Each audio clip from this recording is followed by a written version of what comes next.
नमस्कार दोस्तों, स्वागत है आप सभी का मेरे YouTube channel Mayank study point पे। और मैं हूं आपका होस्ट मयंक साव। और आज का हमारा video sales and distribution management का है, जिसके अंदर हम लोग जानेंगे सेलिंग प्रोसेस के बारे में और साथ में हम लोग जानेंगे उसके हैंडलिंग ऑब्जेक्शन और क्लोजिंग मेथड के बारे में।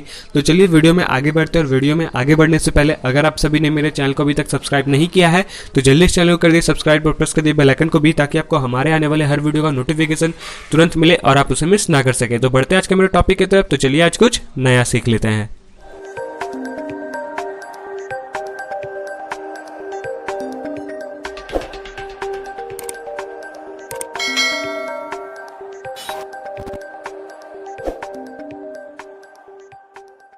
तो दोस्तों, अब हम लोग यहाँ पे बात करेंगे सेलिंग प्रोसेस के बारे में। सेलिंग प्रोसेस क्या होता है? Sales process and selling process refers to a sequential और series of action undertaken by salesman to convert a prospect. Sales process और सेलिंग प्रोसेस एक तरह का सीरीज और सीक्वेंशियल को रेफर करता है, और इस पे एक्शन हमारे सेल्समैन लेते हैं जो प्रोडक्ट को बेच रहे होते हैं। वो क्या करते हैं, उस प्रोडक्ट को एक प्रोस्पेक्ट में कन्वर्ट कर देते हैं, अपने सेलिंग प्रोसेस को एक प्रोस्पेक्ट में कन्वर्ट कर देते हैं। In other word, selling process is the series of logical steps taken by salesman in order to convert the potential customer in customer. उनका ये प्रोसेस करने का कारण क्या होता है? ये एक लॉजिक बेस्ड स्टेप भी होता है, लॉजिक बेस्ड प्रोसेस होता है, जिसके अंदर वो पोटेंशियल कस्टमर जो इस वक्त तो उनके कस्टमर नहीं है, उनके कंपनी के कस्टमर नहीं, उनके प्रोडक्ट के कस्टमर नहीं, लेकिन बहुत जल्द उनको इस तरीके से प्रेजेंट करेंगे, उनको इस तरीके से अप्रोच करेंगे कि वो उनका कस्टमर बन जाएंगे। तो इनका कुछ एक स्टेज होता है, उन स्टेज के बारे में हम समझते हैं। तो सबसे पहला स्टेज आता है prospecting. It is the first step in the selling process, searching out of person. ये सबसे पहला स्टेप होता है सेलिंग प्रोसेस का, जिसमें हम लोग को लोगों को यानी कि कस्टमर को ढूंढना पड़ता है। Who are in need of the product as likely to be probable buyers और प्रोस्पेक्ट्स। अब यहाँ पे उन लोगों को ढूंढा जाता है जिनको उस सामान का नीड होता है, या उन सामान को यूज़ करने को वो पसंद करते हैं, उन सामान को यूज़ करना उन्हें पसंद होता है। वैसे बायर्स को वो लोग ढूंढते हैं एक प्रोस्पेक्ट के थ्रू, चाहे वो एडवर्टाइजमेंट हो या फिर कहीं पे स्टॉल लगा दिया हो या फिर कुछ भी। जैसे कि आप मॉल में जाकर देखते हो तो मॉल में कई बार आपको नए नए चेंजेस देखने को मिलते हैं, स्टॉल लगे रहते हैं, या फिर कहीं पे बड़ा पोस्टर लगाया जाता है, एडवर्टाइजमेंट टीवी पे होता है, पेपर पे एडवर्टाइजमेंट दिया जाता है। तो इस तरीके का the salesman has to search out the process in order to initiate the selling process. और जो सेल्समैन है वो ये सर्च करके बाहर निकालते हैं, ये प्रोसेस के थ्रू बाहर निकालते हैं कि कौन से लोग उनके साथ उनके प्रोडक्ट को खरीदना चाहते हैं और कौन से लोग उनके प्रोडक्ट को खरीदना नहीं चाहते हैं। Prospecting is the method of finding out likely और पोटेंशियल कस्टमर। और प्रोस्पेक्टिंग जो है वो एक तरह का मेथड होता है जिसमें कि पोटेंशियल कस्टमर को ढूंढा जाता है। तो ये पूरा काम होता है प्रोस्पेक्टिंग का। अब आता है प्री अप्रोच। प्री अप्रोच का मतलब होता है कि समझाना, पहले से समझना, उनके बारे में समझना और फिर उनको समझाना। It means getting more detailed information about the potential buyers. जब आपको किसी बायर्स का पता चलता है तो फिर वो सेल्समैन क्या करता है, उस बायर के बारे में पता करता है, डिटेल निकालता है कि वो बायर कैसा है, वो अपने स्टेटस को लेकर क्या सोचता है, उसका इकोनॉमिक कैसा है, उसका प्रोडक्ट के लिए वो जो प्रोडक्ट लेगा उसके लिए सही है या नहीं है, क्या वो उसको अफोर्ड कर पाएगा या नहीं कर पाएगा, ये सारा चीज़ वो डिटेल्स निकालता है। फिर this information includes the needs, habit, performance, preference, nature, behaviour, economic status etcetera. तो जैसे कि मैंने आपको बताया कि उनका इकोनॉमिक स्टेटस देखेगा, उसका बिहेवियर देखेगा, उसका नेचर देखेगा, उसके बाद बात करेगा। This stages enable the salesman to distinguish between most likely and likely prospect and convert as many into buyer. अब इन सभी स्टेज के बाद जब उनको लगता है कि हाँ सब कुछ सही है, तो अब उसमें क्या डिफरेंस वो लोग देखते हैं कि कौन सा आदमी जो है इसको बहुत पसंद करेगा और कौन सा कस्टमर जो है इसको सिर्फ पसंद करेगा। मोस्ट लाइकली यानी कि उनको बहुत पसंद आ गया ये प्रोडक्ट और वो लेंगे, और जिनको पसंद आया लेंगे भी, लेकिन उनको बस पसंद आया, उनको उतना भी इंपॉर्टेंट नहीं है, अगर उनके अलावा दूसरा कोई प्रोडक्ट भी आता है तो वो ले लेंगे। तो ऐसे भी दिखाया जाता है, और इसी तरीके से वो लोग अपने बायर को, अपने कस्टमर को ढूंढते हैं, अपने प्रोस्पेक्ट के थ्रू बायर को कन्वर्ट करते हैं। फिर आता है अप्रोच। अब उनसे बात करना कि उनको क्या चाहिए, कैसे चाहिए। The term approach means meeting the prospect is person by the salesman At this stage of the following process, the salesman at this stage of the selling process, the salesman contact with the prospect.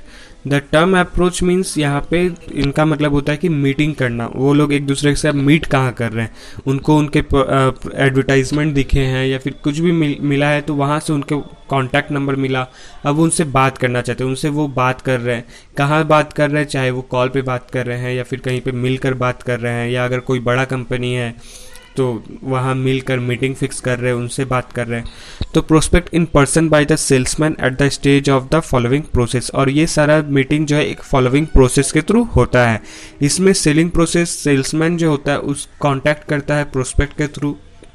दूसरा, the salesman at this stage gets ample opportunity and enough time to attract attention. यहाँ पे दूसरा opportunity क्या मिलता है salesman को कि वो कस्टमर को के पास अब टाइम है, वो आपके लिए आए हैं, आपके प्रोडक्ट को लेने के लिए आए, तो आपके पास टाइम है कि उनको अच्छे से आप अट्रैक्ट करें अपने प्रोडक्ट की तरफ, उनको बहुत ज़्यादा इंटरेस्ट जगाए, उनको प्रोडक्ट की तरफ बहुत ज़्यादा इंटरेस्ट जगाए कि आप ये लेंगे तो ऐसा हो जाएंगे, वो लेंगे तो वैसा हो जाएंगे।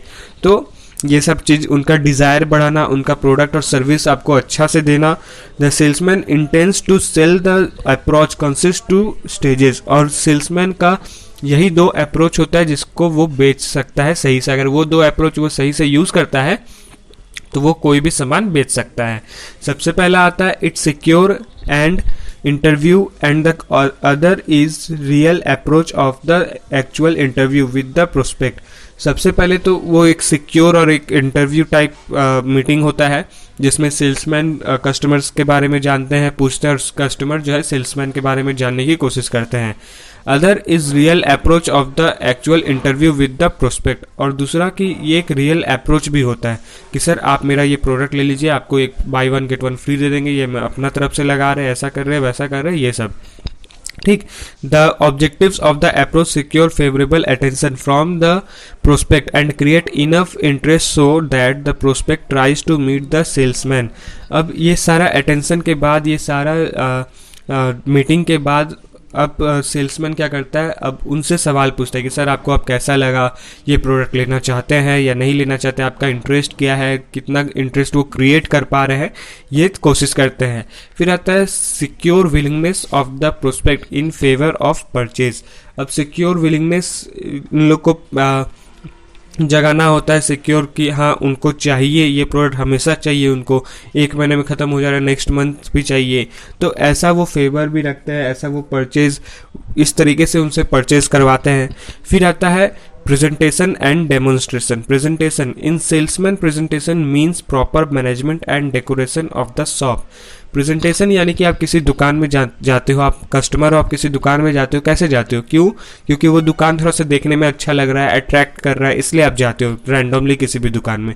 आपका परमानेंट जो है वो तो है, लेकिन आप कहीं बाहर गए तो आप उसी दुकान में जाते हो जो आपको देखने में अट्रैक्ट कर रहा हो, आपको अट्रैक्ट हो रहे हो आप उससे, उनके पास जाते हो। तो वो क्या कर रहे हैं, आपको प्रेजेंटेशन दे रहे हैं एक प्रॉपर मैनेजमेंट के थ्रू, डेकोरेशन के थ्रू अपने शॉप में, वो आपको अट्रैक्ट कर रहे हैं। Effective presentation means proper management and decoration of the products, और ये वही इफेक्टिव प्रेजेंटेशन होता है जिससे प्रॉपर मैनेजमेंट बतलाता है और डेकोरेशन भी बताता है कि आपका प्रोडक्ट कितना अच्छा है, ख़राब है, एक्सपायरी तो नहीं है, या फिर कोई भी चीज़, आप कितना उस प्रोडक्ट के बारे में जानते हो, उस प्रोडक्ट को कितने अच्छे से दिखा रहे हो, ये सारा चीज़।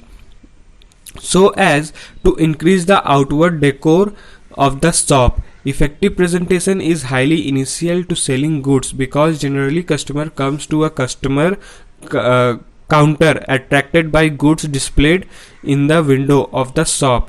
There are certain essential features of goods presentation. तो लोग जो भी है, जो भी कस्टमर्स हैं, तो वो लोग इसी चीज़ को देखकर आपके काउंटर पे आते हैं कि आपका ये प्रोडक्ट मुझे बहुत अच्छा लग रहा है, उनको वो लेना होता है, चाहे वो बिस्किट हो या फिर कोई भी कॉस्मेटिक का सामान हो या फिर कोई भी डेकोरेशन का सामान हो। आप जितना अच्छा प्रेजेंटेशन दोगे, आपसे लोग उतना ज़्यादा अट्रैक्ट होंगे आपके शॉप से और आपके पास आएंगे। तो ये सारा चीज़ होता है सेल्समैन के अंदर, ये सेल्समैनशिप में आता है। फिर आता है उसमें क्या क्या पॉइंट्स हम लोग देखते हैं, अरोविंग interest, arrowing interest, promote in presentation, clarity in presentation, showing proper quality and quantity, demonstration and dramatization, appeal to the sense, suggesting taste, handling the goods. तो ये सारे पॉइंट्स हमारे थे। अब हम लोग नेक्स्ट पढ़ते हैं meeting of objects. Meeting of objects क्या होता है? An objection is the expression of disapproval usually raised by the prospect। बहुत बार ऐसा होता है कि disapprove हो जाता है, वो approval का जगह disapprove हो जाता है prospect में कि नहीं मुझे पसंद नहीं आया पहले, लेकिन कुछ सेल्समैन के कारण उनका मोटिवेशन, उनका इंटरेस्ट देख के या फिर वो ठीक से अट्रैक्ट नहीं कर पा रहे हैं, अटेंशन नहीं दे पा रहे, तो कितना बार होता है कि disapprove हो जाता है। Once it raised it indicates that the prospect is undecided about the purchase। It points out the prospect is in a need of some more convincing and persuasion to arrive at a decision. It is the duty of salesman to remove all possible doubts and queries from the mind of the prospects, which gives birth to objection. This objection raised by the prospects is otherwise sales resistant। अब यहाँ पे क्या होता है, जितने भी आपने presentation दिया, जो भी आपने दिया, लोगों से बात किया, मीटिंग किया, अब उसमें बहुत सारे लोगों के डाउट्स होंगे, ऐसे है वैसे है, तो आप जब तक उनके सारे डाउट्स को क्लियर ना कर दे तब तक ये मीटिंग का एक कारण ही बनता रहेगा कि आपका प्रोडक्ट नहीं बिकने का एक कारण है कि आप उनके डाउट्स क्लियर नहीं कर पा रहे हो। आप जब तक उनके डाउट्स को क्लियर नहीं कर दोगे तब तक आपका प्रोडक्ट वो नहीं बिकेगा, तब तक वो डिसअप्रूव ही रहेगा। ठीक है, अब आता है closing of sale. Closing of sale में क्या होता है? Closing is the action of the part of salesman to close the sales transaction. इसमें क्या होता है क्लोजिंग ऑफ सेल्स में कि आपका सारा प्रोडक्ट बिक गया, चाहो आपने बहुत अच्छा प्रेजेंटेशन दे दिया, सभी लोग आपसे खुश हैं, सभी किसी का कोई डाउट नहीं है और आपसे सभी कोई सारा प्रोडक्ट ले लिया, तो अब आपके पास ज़्यादा कुछ प्रोडक्ट है नहीं बेचने के लिए, तो अब वहाँ पे आप क्या करोगे? क्लोजिंग ऑफ सेल्स, या फिर आपका ऑफर ख़त्म हो गया कि ये ऑफर बस लिमिटेड टाइम के लिए था, बाय वन गेट वन वाला, अब कुछ और ऑफर आएगा या फिर नहीं आएगा, तो ये सारा चीज़ है। तो ये एक सेल्स ट्रांजैक्शन होता है जिसके कारण आपका हो सकता है कि आपने ऑफर दे दिया है और क्लोजिंग का टाइमिंग दे दिया कि ये इस टाइम पे क्लोज हो जाएगा, तो हो सकता है कि जो डिसअप्रूव कस्टमर भी थे वो भी अप्रूव कर ले, बोलेंगे ठीक है मैं एक बार टेस्ट करके देखता हूँ क्या है नहीं है। Closing the sales is nothing but making the prospect says yes to the salesman. Purpose those securing a positive reply from the prospect to the selling plan of the salesman is otherwise known as closing the sale. The objective of this sale is to persuade the prospect that she should act now and not later, usually in the favor of the purchase. A lot of confidence, fact and experience are required by the salesman to close the sales successful। तो यहाँ पे जो मैंने आपको बताया कि वो लोग एक तो टाइम दे देते हैं कि इस दिन को हमारा सेल्स ख़त्म हो जाएगा, सेल ऑफर ख़त्म हो जाएगा, तो जब तक आपके पास टाइम है आप आकर ये हमारा प्रोडक्ट को खरीद सकते हैं, आपको ये ऑफ़र मिल जाएगा। तो ये सारा चीज़ होता है। और ये ऑफ करने के टाइम में बहुत लोग ऐसे होते हैं कि स्टार्टिंग में तो उन्हें पसंद नहीं आता, लेकिन जब देख रहे हो बहुत सारा सेल हो रहा है तो वो लोग भी जाके ले लेते हैं, एक दो कोई भी प्रोडक्ट ले लेता है। तो इस तरीके से होता है क्लोजिंग ऑफ सेल। और इसमें सेल्समैन का कॉन्फिडेंस भी मैटर करता है, एक्सपीरियंस भी मैटर करता है और उसका फैक्ट भी मैटर करता है, ताकि वो अपने सेल्स को सक्सेसफुल बना सके। अब बारी आता है यहाँ पे फॉलो अप और फीडबैक का। द फीडबैक तो हम लोग को यहाँ पे जैसे समझ में आ रहा है, तो इसे मैं नहीं भी पढ़ूंगा तब भी आपको अच्छे समझ में आ जाएगा। फीडबैक में क्या होता है कि आपने अब प्रोडक्ट बेच दिया, 1 महीने 2 महीने हो गए, अब आप उनसे फीडबैक ले रहे हो कि सर आपको ये प्रोडक्ट कैसा लगा, आपके पास वो प्रोडक्ट है या नहीं है। अगर वो बोलते हैं हाँ बहुत अच्छा है, तो वो जाहिर है कि वो आपको ऑर्डर देंगे। तो और जिनको पसंद नहीं आया तो जाहिर है वो बोलेंगे नहीं मुझे पसंद नहीं आया, मैं इसको ऑर्डर नहीं देना चाहता हूँ।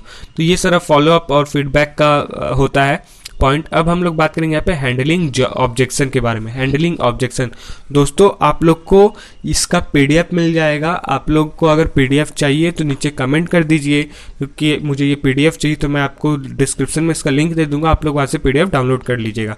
तो अब हम लोग बढ़ते हैं अपने टॉपिक की तरफ, हैंडलिंग ऑब्जेक्शन की तरफ। It is not desirable to welcome unlimited objection. It is so because meeting objection is not lazy as it is believed to be.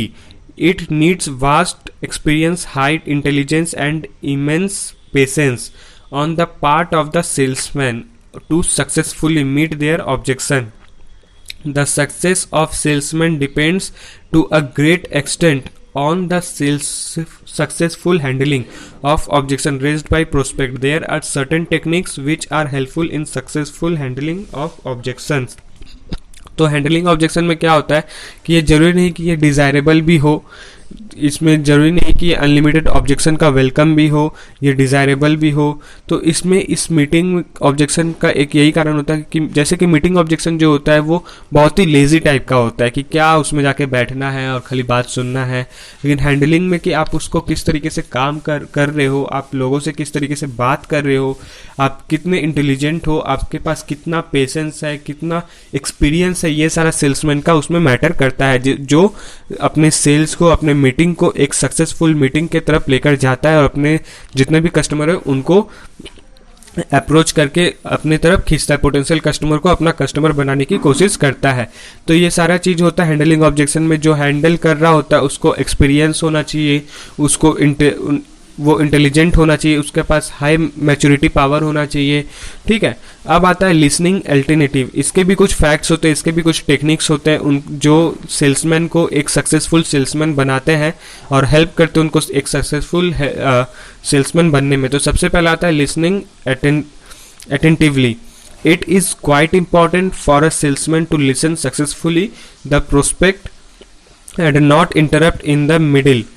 This helps by first the prospect enthusiasm to raise further objection gradually lies down. Secondly, the salesman is able to understand the objecting in its high perspective. अब यहाँ पे क्या होता है, listening attentively का मतलब होता है कि आपने अपना प्रेजेंटेशन दे दिया, सब कुछ दे दिया, अब कस्टमर आपसे कुछ सवाल पूछ रहा है या फिर कस्टमर आपको कुछ सजेस्ट कर रहा है, तो आपको ऐसा है कि वो जो सजेस्ट कर रहा है या जो भी वो पूछ रहा है आपको उनके बातों को पूरा ध्यान से सुनना है और उस समय तक एकदम चुप रहना जब तक वो चुप ना हो जाए, जब तक कस्टमर चुप ना हो जाए तब तक आपको कुछ नहीं बोलना, आपको उनके सारी बातों को अच्छे से सुनना है। उसके बाद आपको एक अच्छे स्माइल के साथ, एक अच्छे मोटिवेशन के साथ उनको बताना है, अपने उनके डाउट्स को क्लियर करना है कि हाँ मैम ऐसा होता है, हाँ सर वैसा होता है, ये होता है, वो होता है। तो ये सारा चीज़ किया जाता है। फिर आता है causing the joint. Causing the joint का मतलब the cousin technique make the shock of the objective lighter. This works like a shock absorb. This suits the objection of prospect and hence the salesman establish his view before the prospect. अब ये क्या होता है कि लोगों को किस तरीके से वो जोड़ रहे हैं, ये अधिकतर चैन मार्केटिंग में हम लोग देखते हैं कि वो लोग कस्टमर को किस तरीके से वो लोग जोड़ रहे हैं, अपने तरफ अट्रैक्ट कर रहे हैं, जॉइंट किस तरीके से वो एक दूसरे के साथ हो रहे हैं, एक अच्छा रिलेशन बना के या फिर एक फ्रेंडली रिलेशन बना के इस तरीके से अपने प्रोडक्ट को बेच रहे हैं। फिर आता है admitting valid objection. Admitting valid objection का मतलब होता है a good salesman should always welcome valid objection. The salesman required जो सही है, जो सही में ऐसा कारण होता है उसको एक्सेप्ट करना कि हाँ सर ऐसा ही होता है और यही चीज़ होता है। तो ये सेल्समैन का एक सबसे अच्छा कारण भी होता है। जो अच्छा सेल्समैन होता है कि वो अपनी गलती को मानता है या फिर उस प्रोडक्ट की गलती को मानता है। फिर the salesman required to lots of skill and facts to answer such objections. और सेल्समैन के अंदर लॉट्स ऑफ स्किल भी होना चाहिए, फैक्ट भी होना चाहिए, ताकि उनके पास हर एक ऑब्जेक्शन का जवाब हो। जितना भी उनसे कारण का सवाल पूछा जा रहा है, जो भी सवाल पूछा जा रहा है, उनका पास उनका जवाब पहले से होना चाहिए। This objection should be explained intelligently so that the prospect is fully convinced. और ये सवाल का जवाब आपको इंटेलिजेंटली देना है, अच्छे से देना है। फिर आता है प्रोस्पेक्टिंग ऑब्जेक्शंस। प्रोस्पेक्टिंग ऑब्जेक्शंस का मतलब होता है a salesman while presenting should not make mistake by telling sentence like you can not challenge me और you do not know anything and so on. By avoiding such silly mistakes the salesman can prevent subsequent objections. He should take all precautionary measures are positive and egoistic sentence and also not to present the customers from saying anything during sales talk. An intelligent salesman always overcomes objection by his fact, intelligence and friendly behavior. Presenting objection में क्या होता है, presenting करने का कारण क्या होता है कि आप सिर्फ और सिर्फ अपने प्रोडक्ट के बारे में बोलोगे, अपने कंपनी के बारे में बोलोगे और आप दूसरा कुछ भी चीज़ नहीं बोलोगे जो रिलेट करता हो। आप अच्छे से उनसे फ्रेंडली बात करोगे, लेकिन आप सिर्फ और सिर्फ अपने कंपनी के और अपने प्रोडक्ट के बारे में बोलोगे, आप दुनियादारी के बारे में नहीं बोल सकते हो। और इसमें आपको इंटेलिजेंट भी होना पड़ेगा, ओवरकम आपका जितना भी ऑब्जेक्शंस है वो सभी आपका क्लियर होना चाहिए, आप एक फ्रेंडली बिहेवियर के होने चाहिए, आपका स्किल अच्छा होना चाहिए और आपको अपने सेंटेंस में आपको सिली मिस्टेक्स आपको इग्नोर करने की, आपने जो सिली मिस्टेक्स किया है उसको दोहराना नहीं है। उनके जो भी बीच में सीक्वेंस हो रहे हैं, जो भी चैलेंजेस आ रहे हैं, उन सभी को अच्छे से फेस करना और अच्छे से उनको क्लियर करना है। अब आता है method of selling. Method of selling क्या होता है? Closing depends on the method of presentation. The import method of closing are. Closing किस पे डिपेंड करता है? एक प्रेजेंटेशन पे डिपेंड करता है कि आपने अपना प्रेजेंटेशन दे दिया, अपना ओवरव्यू दे दिया, अब आप इस मीटिंग को क्लोज कर रहे हो, इस अप्रोच को आप क्लोज कर रहे हो, तो वो उसका भी एक मेथड होता है। तो पहला आता है getting a series of positive answer. पहले आपको सभी सवालों का जवाब आपको अच्छे से याद रखना होगा, सब कुछ जानकर रखना होगा। अब जिस हिसाब से आपसे सवाल पूछा जा रहा है, आपको उन सभी के सवालों का जवाब एक सीरीज वाइज में देना होगा कि सर ऐसा होता है, वैसा होता है, ये होता है, वो होता है। इस तरीके से आपको ग्रीटिंग भी करना है। सबसे पहले गुड मॉर्निंग, अगर सुबह हो रहा है गुड मॉर्निंग, या फिर अगर ख़त्म होने वाला है तो good day, have a nice day. इस तरीके से आपको ग्रीटिंग्स भी करने हैं, यस सर, नो सर, इस तरीके से आपको ग्रीटिंग करना है। उसके बाद नैरोइंग द चॉइस, उनके चॉइस को और छोटा और पतला कर देना है ताकि उनके पास दूसरा ऑप्शन भी ज़्यादा कुछ ना रहे, ए या तो बी, अगर ये नहीं तो वो। आपको इस तरीके से उन पर इंटरेस्ट लाना है। समरिंग ऑफ द सेलिंग प्रोडक्ट्स, उनका जितना भी आप प्रोडक्ट का सेल करना चाहते हो उन सभी के बारे में अच्छे से बताएं, अच्छे से एक्सप्लेन करें, उनके फीचर्स, उनके बेनिफिट, उनका डिसीजन क्या है, ये सभी चीज़। अब नेक्स्ट है कि offering inducement to buy now. अब उसके बाद आपने जब सब कुछ बता दिया, प्रोडक्ट के बारे में एक्सप्लेन कर दिया अच्छे से, अब क्या करेंगे? आप अब उन्हें ऑफ़र करोगे कि अब आप ये प्रोडक्ट खरीद सकते हैं, आपको अगर पसंद आए तो ये प्रोडक्ट ले सकते हैं, अभी ये ऑफ़र चल रहा है, मैं आपके लिए ये ऑफ़र लगा दूंगा। कंपनी ये ऑफ़र नहीं दे रहा, लेकिन मैं आपको पर्सनली फ्रेंडली होकर आपको ये ऑफ़र दे दे रहा हूँ, ऐसा है वैसा है।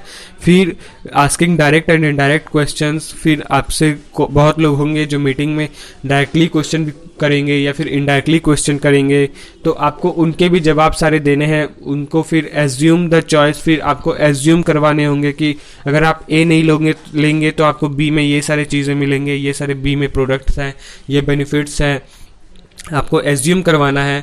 फिर कॉम्प्लीमेंटिंग द चॉइस, कि आपको उसमें कॉम्प्लीमेंट देना है कि मैम हाँ आप पे ये चीज़ अच्छा लग रहा है, आप पे वो जूता अच्छा लग रहा है, वो साड़ी अच्छा लग रहा है, तो ये सब।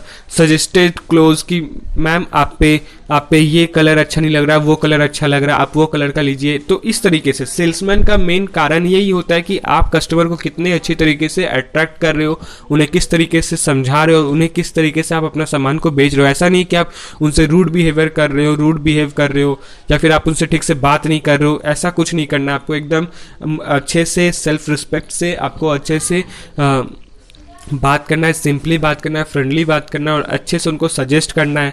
फिर क्लोजिंग द माइनर पॉइंट्स, फिर उनके जो माइनर पॉइंट्स है उनको अच्छे से समझाना है, उनके डिसीजन को समझना है कि वो डिसीजन क्या ले रहे हैं, वो पेमेंट किस तरीके से कर रहे हैं, वो डिलीवरी कहाँ चाह रहे हैं, अगर वो लेना चाहते हैं तो वो कैसे पेमेंट करेंगे, डिलीवरी लेना चाहते हैं या फिर वो खुद लेकर जाएंगे, इस तरीके से। फिर अपील करना है आपको कि आपका जो ऑर्डर है वो कब तक पहुंचेगा, नहीं पहुंचेगा, कब तक पहुंचाना है, ये फिर ये किसी के लिए है, सरप्राइज है, वगैरह वगैरह। तो ये सारा चीज़ होता है क्लोजिंग मेथड का।